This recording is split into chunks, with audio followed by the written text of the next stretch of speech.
রোশানের চোখে হিট কি?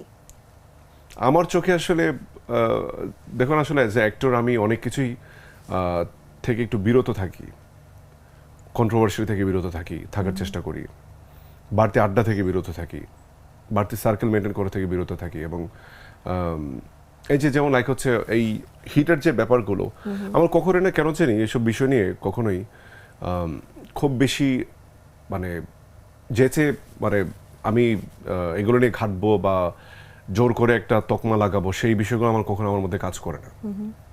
আমার মনে হয় যে আমার লাইফে মানে সৃষ্টিকর্তা প্রদত্ত যা ঘটার তাই ঘটবে, আমি আমার কাজ করে যাই, what ever happen okay I will accept it.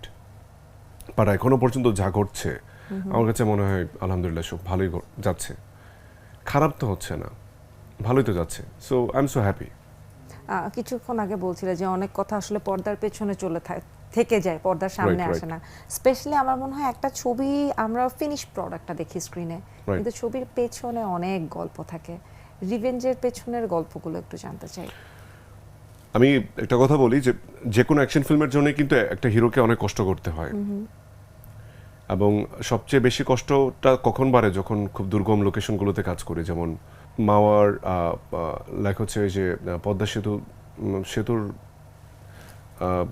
পাশেই একটা কাশবনে বা সামথিং একটা প্লেস, এটা চারিদিকে পানি, মানে নদীর মাঝখানে আর কি করে একটা কি বলে এটাকে চরে আমরা কাজ করেছিলাম। তো সেখানে ওই লোকেশনগুলোতে কাজ করাটা খুবই ডিফিকাল্ট ছিল, এবং অ্যাট দ্য সেম টাইমে টানা 24 আওয়ার্সও কাজ করেছি। লাইক হচ্ছে 10টায় কাজ শুরু করেছি, পরের দিন সকাল 10টা পর্যন্ত কাজ কন্টিনিউ করতে হয়েছে, শুধু অ্যাকশন সিকোয়েন্স।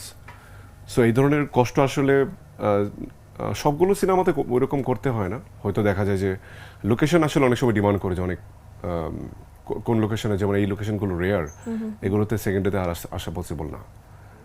সো ওখানে এসছি, কাজে স্টার্ট করেছি, শেষ করে যেতে হবে।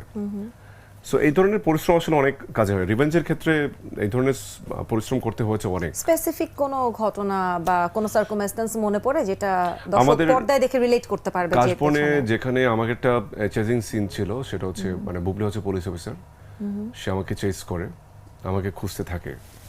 তো সেখানে কাশবনের একটা জায়গাতে আমার পিছনে অ্যাট দ্য সেম টাইম মিশা সওদাগরের ভিলেনরা আমার পিছনে তাড়া করছে, সেই সঙ্গে বুবলিও তাড়া করছে।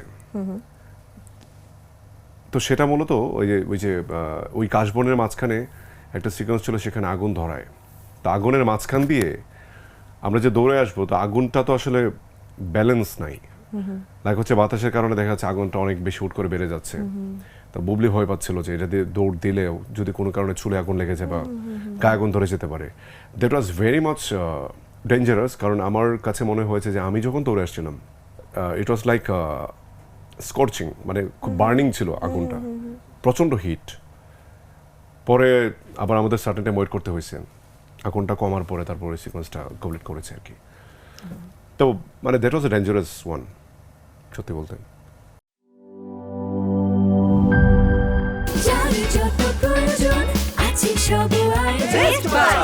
যত প্রয়োজন